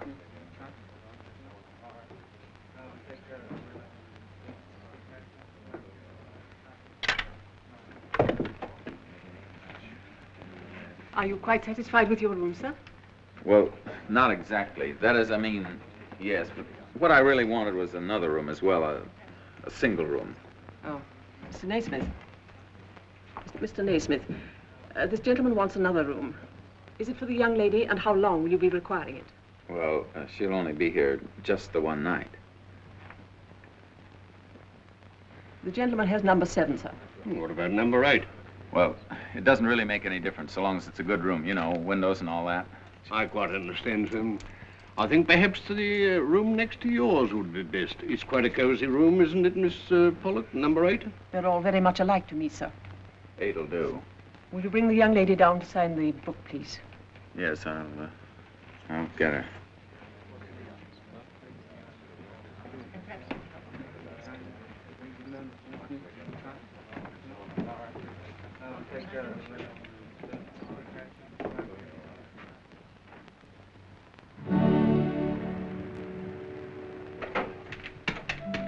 Good evening, sir.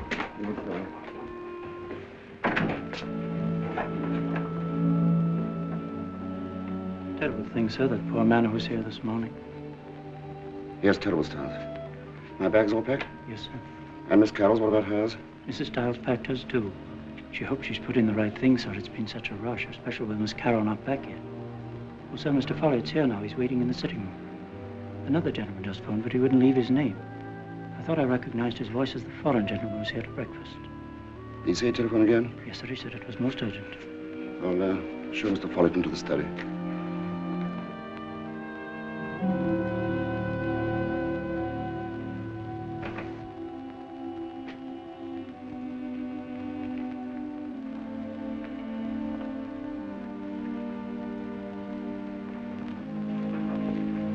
Hello, sir. Well, Scott, sit down. I'm afraid you've caught me at a very busy moment. I'm getting ready to go back to America tomorrow on the Clipper. Are you taking Carol with you? Yes, she doesn't know about it yet. It's been such a rush. I'm waiting for her to come in now. Well, Scott, what's your worry? Must be important by the number of times you telephoned. Yes, it is rather, sir. It's about Carol.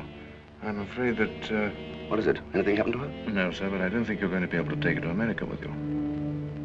What do you mean? Why not? Oh, sir, I know it'll sound rather silly to you, but Carol has been kidnapped. A joke of some sort? No, sir. What do you mean, kidnapped?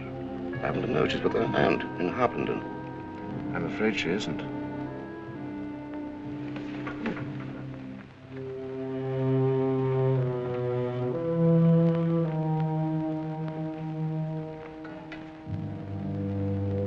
Stiles, who gave you the message that Miss Carroll had gone to her Aunt Margaret's? Miss Carroll herself, sir. Thank you, Stiles. That's where she thought she was going.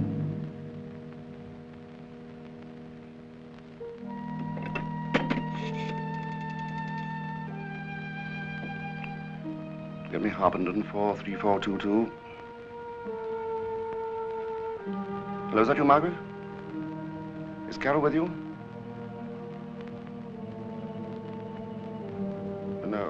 No, I wasn't certain. She said she might be running down to see you. I didn't know whether to expect her back for dinner. Good night, Margaret. No, she isn't there. But what makes you say she's been kidnapped? No, sir. I arranged it. What if this has gone far enough? Where is Carol? Carol's being held as a sort of hostage by some people who are very much in earnest. As much in earnest as you are.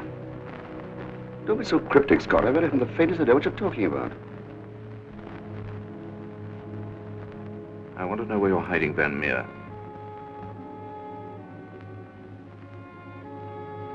So that's it. You've been talking with that young American, Haverstock.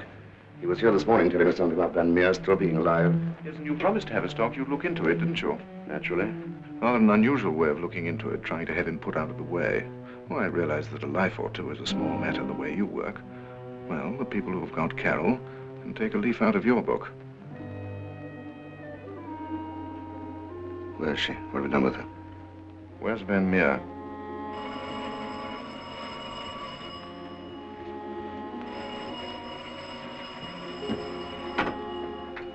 Hello? I think I can get our Dutch friend to talk if you come along yourself. I'm sorry to drag you here like this, but I think it's the only way if you want to leave tomorrow. When you get here, ask at the cashier's desk to use the phone. They'll show you straight up. Very well, I'll drop in as soon as I can. If you want Carol to go with you to America, sir, you'd better tell me where Van Meer is. Bring her back here and I'll give you the address. Carol can be home in 3 hours, but I want that address now. I give you my word you shall have it as soon as Carol is home. I can't possibly wait 3 hours. Besides, I happen to want Van Meer alive.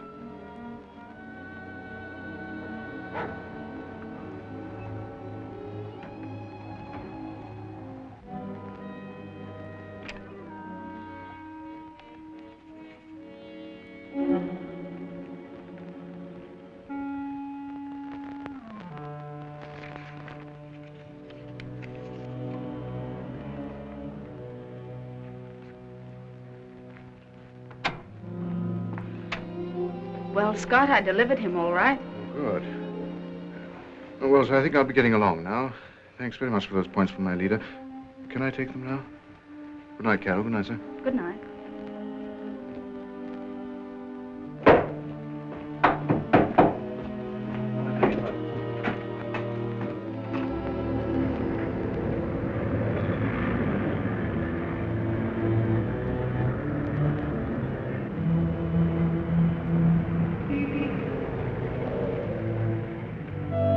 didn't like you.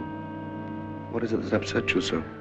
I know I'm being silly. I'm behaving perfectly stupidly. Please forgive me.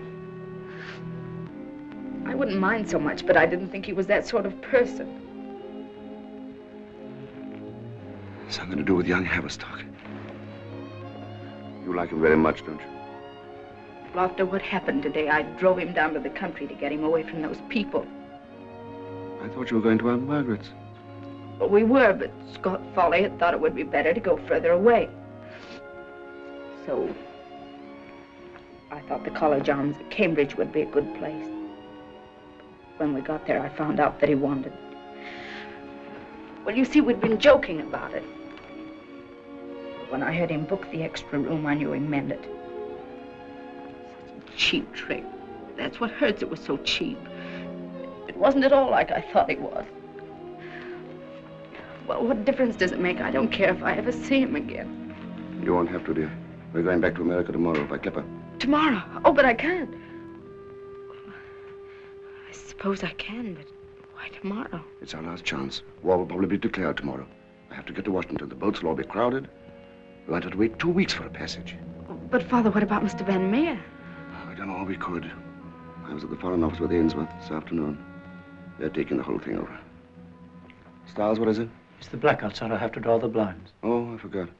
All right, before you do that, order me a taxi, will you? Yes, sir. I've got a couple of people I must see before we leave. I'll try not to be long. Mrs. Stiles has done your packing.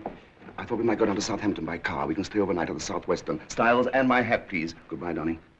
I'll be back as soon as I can. In the meantime, you and Stiles might be loading up the car so as not to lose any time. You better get something to eat. But what about you? I'm not hungry. I'll get a sandwich later.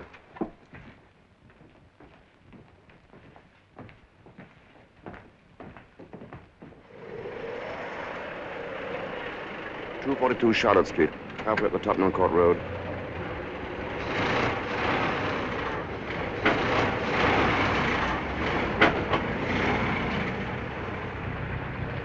Wait here until Haverstock turns up. He's bound to come here. And as soon as he arrives, bring him along to 242 Charlotte Street off Tottenham Court Road.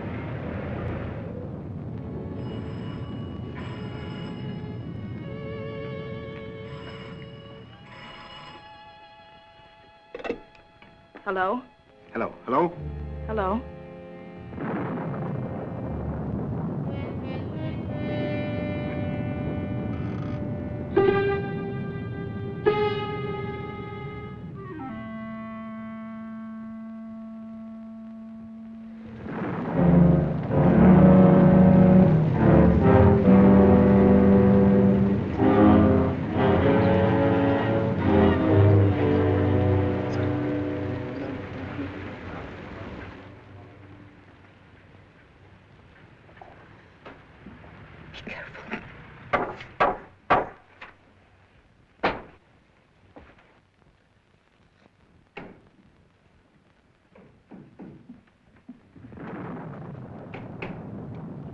Might I use your telephone?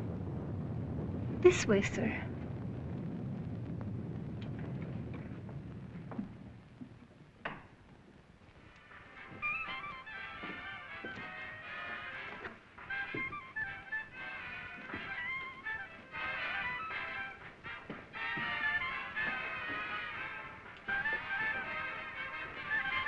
Where is he?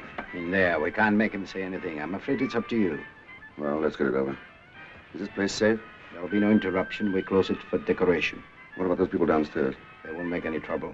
They know what will happen to their relatives in the homeland if they do.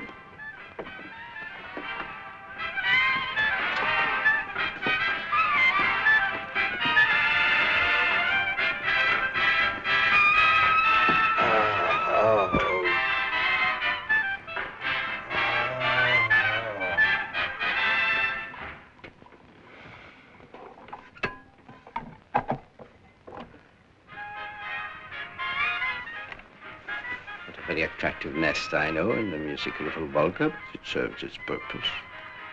Yes.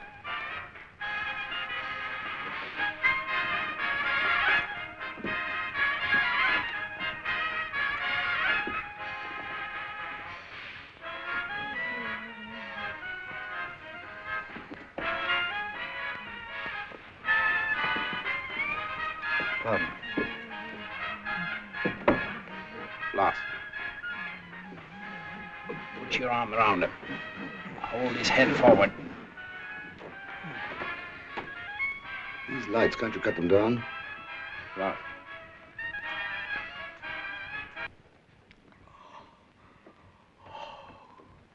I thank you. Oh, I thank you very much. You're like my friend, Mr. Fisher. I'm sorry. It is so dark. I cannot tell, but you are so like my friend. I am Fisher, Mr. Van Meer. I am your friend. Oh, I'm so glad. Mr. Fisher, are the police here? Oh, they mustn't get away. You mustn't let these people go. Pardon me, gentlemen. I represent the Jupiter Life Assurance. Could I interest you in a small policy?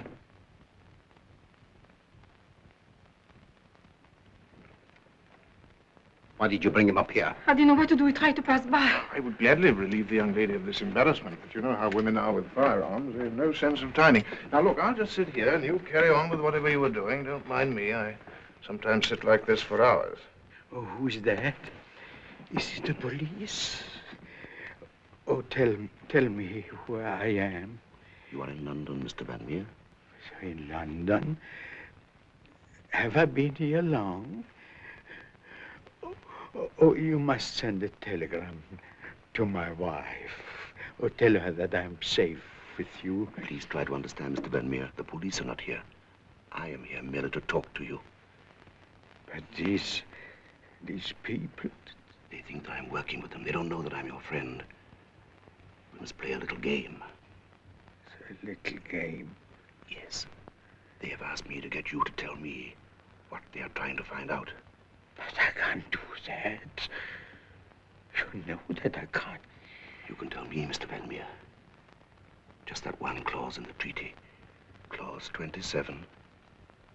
Clause 27. Come, Mr. Van Meer. But the secret clause, I know it. Clause 27. But they mustn't know it. It would help them if they make war. Poor Fisher. You don't want them help, do you? Of course not. Just let them see you telling it to me. It'll be enough. Just let them see you whisper it to me. I'll promise to keep it safe. He's not your friend, Mr. Van Meer. Don't tell him. Who was that? Someone just said you weren't my friend. Why didn't you bring the police? Why aren't you taking me away from here? Oh, you are not taking me away. Why? You're so... Fisher. Fisher. Fisher, where are you? Help me. Help me, help. Oh, yes. I see now. There's no help. No help for the whole poor, suffering world.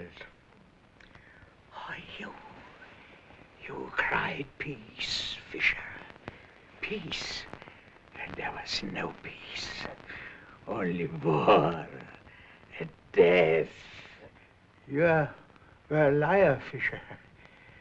A cruel, cruel liar. Well, you can do what you want with me. That's not important. But you'll never conquer them, Fisher. Little people everywhere who give crumbs to birds. Lie to them. Drive them. Whip them. Force them into war. When the beasts like you will devour each other. Then the world will belong to the little people. We're wasting valuable time. Kurt.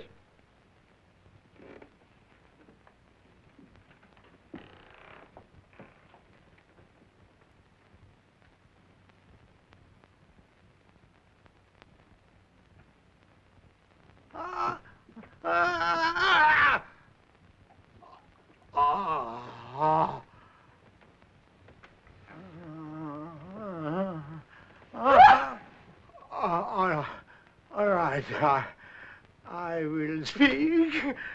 I will tell everything. Come on, Mr. Fisher. In the event of invasion by an enemy. Why, it's only a restaurant. Look! Come on! Down the back stairs.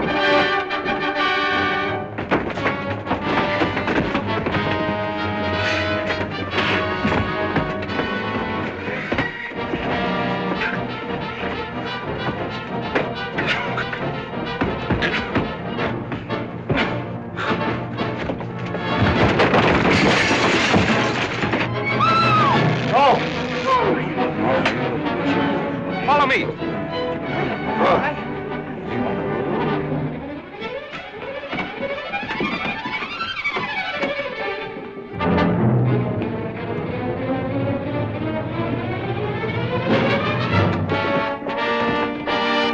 Come on, have a smoke. They must have gone some other way.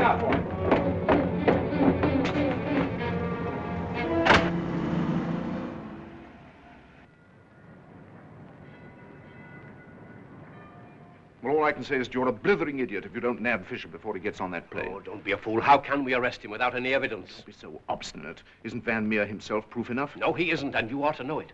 What proof is there against Fisher personally? All the conceited, stupid numbskulls. If you'd stop behaving like a Boy Scout and let us handle this. Ask McKenna to come in here. Why don't you go and see Dr. Boniface? He's very good for nerves. Identification of Van Meer complete? Absolutely. Of course, he's still unconscious to the nursing home when they sent him. But there's no doubt it's Van Meer. All right, you better get back there. Take somebody with you so that you get a statement from him as soon as he comes to. In the meantime, send a man down to keep an eye on that flying boat and wait instructions from us. I say, what's the good of being related to Scotland Yard? I can't get that fool brother of mine up there to do anything. Scotland Yard can't solve my problem. Now, Scotland Yard's in everybody but me. You're in it too, old boy, and you don't know it. Come on, we've got to get on that plane and keep an eye on Fisher. Now, listen, Stebbins, while we're driving down, I want you to ring up Mayfair 24574. Just a moment. Let me get it down. Mayfair 24574. That's my cousin Geoffrey Gwynn. He's the director of the airline. And tell him I've simply got to have 2 seats on the Clipper for America tomorrow morning. You got that? Then go to the Hilton Nursing Home and stick by Van Meer.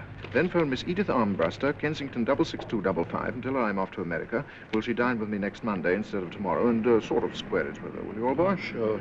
And then call up Stevens at the post and tell him that I'm off to America. Cable New York and tell them that I'm off to America. And then ring up the Curtain Dancing Academy and cancel my rumba lesson. 2 ham sandwiches on rye bread. Well, there's no use my waiting around then. I have several things. It's hard to say how soon he'll recover. It may be some hours before he can speak. Well, frankly, Inspector, I don't know much about this, but my friend's on the Clipper. I'll be in touch with the yard. Director Van Meer speaks. They'll send word to the plane. I say, did you hear the wireless? War declared. Read all about it. Special war declared. War. It's war with Germany. War declared. England declares war on Germany.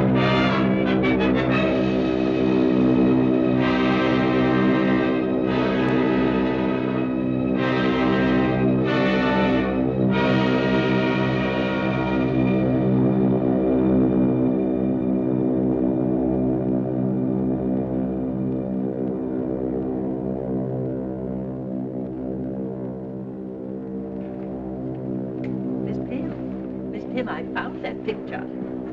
Sure. Yes. Isn't that exactly like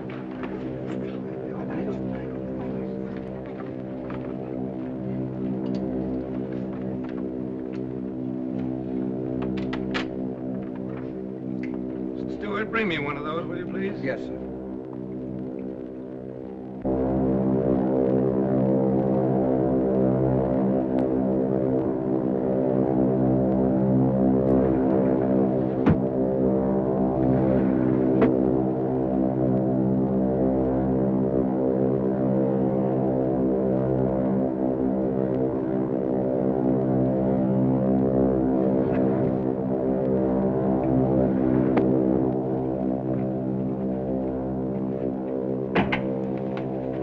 me.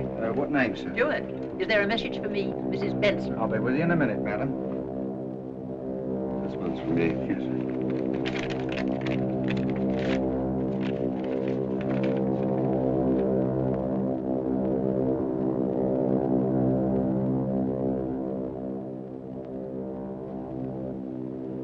It's lovely, isn't it?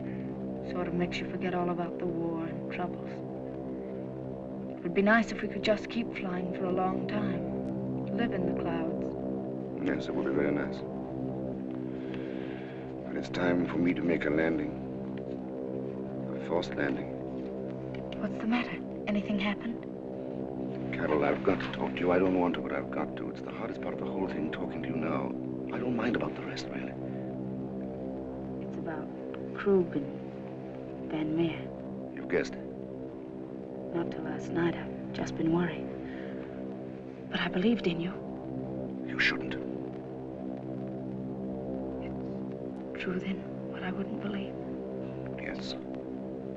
And to be arrested when we land. Oh. As a spy, shipped back to London. Father. That's quite all right, except just the one phase of it. You.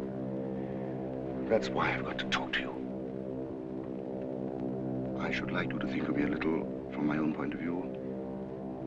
It might help you afterwards. First, about yourself, my deceiving you. I had to, you know. I didn't want you involved in any part of it because you're English, half English anyway. I'm not. I'm just coated with an English accent. It's a very thin coat. I fought for my country and my heart in a very difficult way. Because sometimes it's harder to fight dishonorably than nobly in the open. And I've used my country's methods because I was born with them. I don't intend making this sort of plea to the court-martial. I'm making it only to my daughter, whom I've loved dearly, and before whom I feel a little ashamed.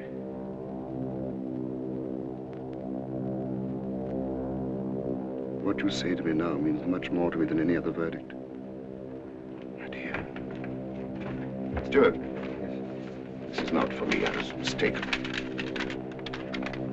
Listen, I'm not going to sit here for another 14 hours and play hide and seek with her. I'm going to talk to her and have it over with. I don't see that you could do any harm now that he knows we're on the plane. All right. Not a word in front of her, do you understand? I wouldn't dream of talking. What are you going to say to her? How do I know? I'm all mixed up. I'm in love with a girl, and I'm going to help hang her father. I know I've got to say something or go crazy. A little brandy make you feel better. You know it always makes me cry harder.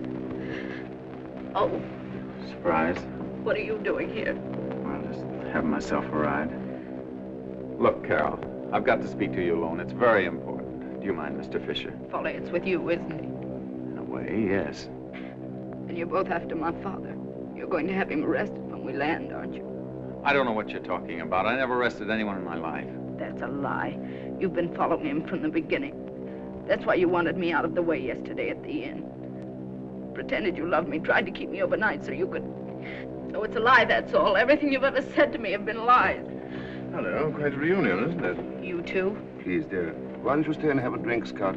I'll be back in a moment. Where are you going? Well, just to stretch my legs. By the way, I read that wireless you received. It was given me by mistake. Oh, that's all right, sir. You're not going unless I go with you. I know you both think my father's a traitor and a renegade. Well, he isn't. Not to me. Thanks. It's a minority report, but very welcome. Look, Carol, I've got nothing to do with spies or anything. I'm just a reporter, and I came here after a story. I'm sorry I ever heard of Van Meer, and I'd blow up the Globe and cut Mr. Power's throat rather than to do anything to harm you. What is it? They've gone crazy. What do they think they're doing? Who are they? What is it? Call Butler. Tell them we're being attacked.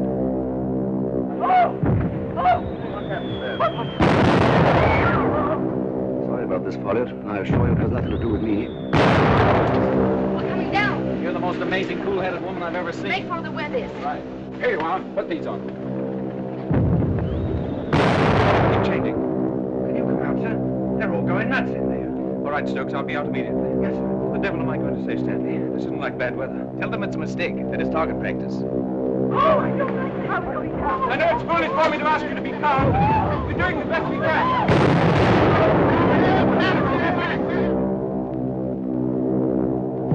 How are we going to see?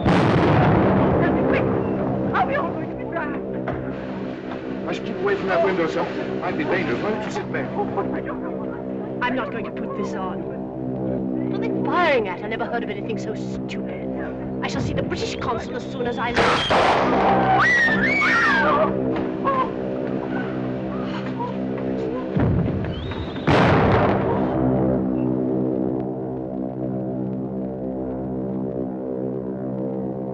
She's gone.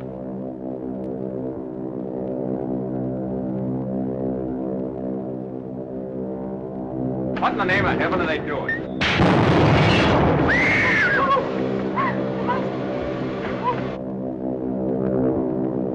Quick, switch off the gas. You've got the other port motor. Better cut up the other starboard motor. Come down on two. Right. It's a German, the von Scheer. She says she's sorry, but she thought we were Obama. She's steaming to our rescue straight away. Look out, the wings coming off. Let me get out. Come away from that door. We're crazy to stay here. When she hits the water, the tail's going to be the best place. All right, come on, let's get back there. Come on.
Train on here. She's going under.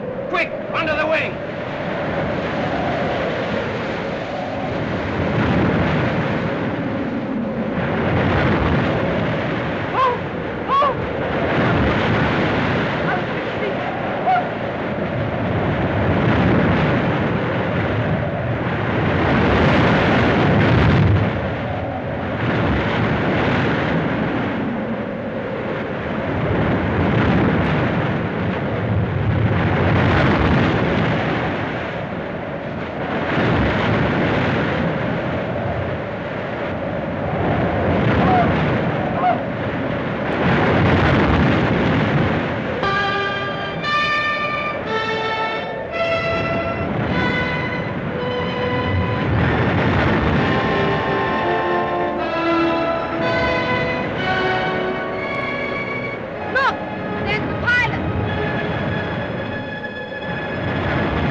Spur him on, you fools, or we shall all put to hand. Shut your mouth. I gotta throw that swine off. No, he's right. He won't hold us. I'd better slip away. Let me move to the other end. That might make it lighter here.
The enemy coming to pick us up.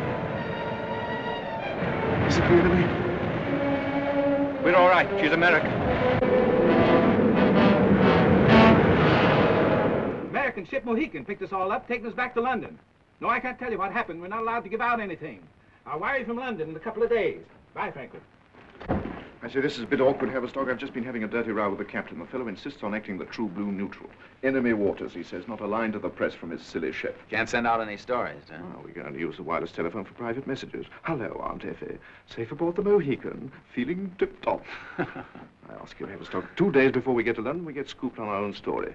Why don't you have a crack at brass buttons? No, what's the use? Even if he says okay, what good will it do me? My hands are tied. What are you talking about? Carol. Oh. I came 4,000 miles to get a story. I get shot at like a duck in a shooting gallery. I get pushed off buildings. I get the story, and then I gotta shut up. What are you grinning at? I'm sincere. I'm not gonna throw her father up for grabs. I don't care how he lived. He died like a hero to save her and the rest of us. I guess I'm talking through my hat. Anyway, the whole point of it is he was her father. And I'm not gonna play Judas to the only girl I ever... I'm glad you said that. Very glad. Are you all dry and everything? You all right? I'm all right. Johnny, I want you to send it the whole story. No, we'll talk about that later. No, please. I don't want you to feel that way about it. You can't help me by protecting my father. Listen, I'm in love with you. I can't hit you over the head with a scandal for a wedding present. Johnny, my father fought for his country his way. It wasn't a straight way, but it was a hard way. And I've got to fight for my country a hard way. Okay. If that's the way you feel about it. I guess that's for me. I put in a call to my uncle, Uncle Powers. Hello? Hello? Johnny Jones on the wire. He's calling from the Mohican. What the deuce is he doing there? Wait a minute. Johnny wouldn't call up if it wasn't a story. Listen, tell him to hold the presses. Send Bradley in here. Tell him we're breaking up page 1. Hello? Hello, Mr. Powers. This is Johnny Jones. Easy, old boy. Here comes the captain. Mr. Powers, keep your ear glued to this phone. And don't hang up.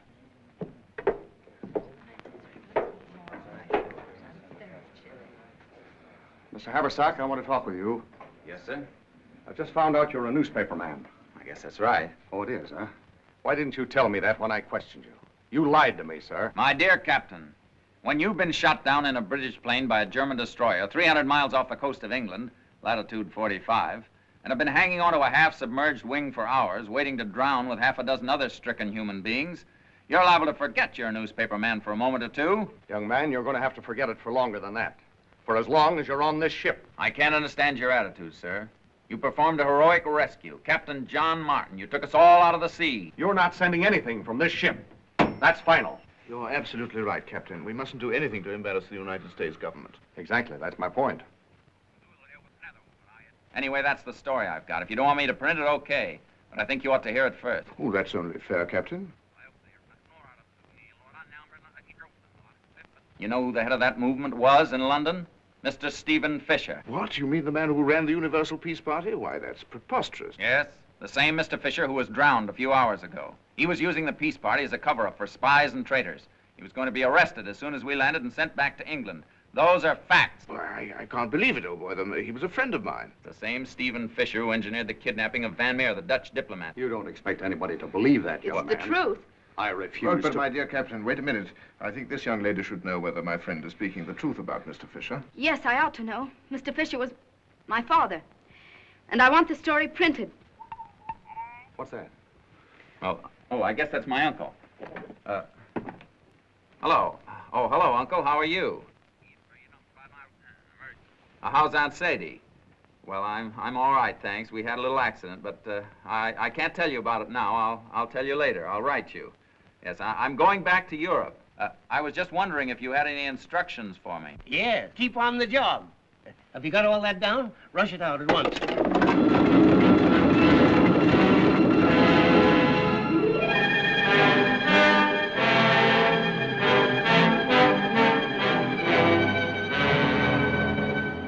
This is London. We have as a guest tonight one of the soldiers of the press, one of the little army of historians who are writing history from beside the cannon's mouth, the foreign correspondent of the New York Globe, Huntley Haverstock. Hello, America. I've been watching a part of the world being blown to pieces. A part of the world as nice as Vermont and Ohio and Virginia and California and Illinois lies ripped up and bleeding like a steer in a slaughterhouse. And I've seen things that make the history of the savages read like Pollyanna legends. I've seen women... We shall have to postpone the broadcast. Oh, postpone nothing. Let's go on as long as we can. Madam, we have a shelter downstairs. How about it, Carol? They're listening in America, Johnny. Okay. We'll tell them. I can't read the rest of the speech I had because the lights have gone out, so I'll just have to talk off the cuff. All that noise you hear isn't static. It's death coming to London. Yes, they're coming here now. You can hear the bombs falling on the streets and the homes. Don't tune me out. Hang on a while. This is a big story, and you're part of it. It's too late to do anything here now except stand in the dark and let them come. It's as if the lights were all out everywhere, except in America. Keep those lights burning there. Cover them with steel. Ring them with guns. Build a canopy of battleships and bombing planes around them. Hello, America. Hang on to your lights. They're the only lights left in the world.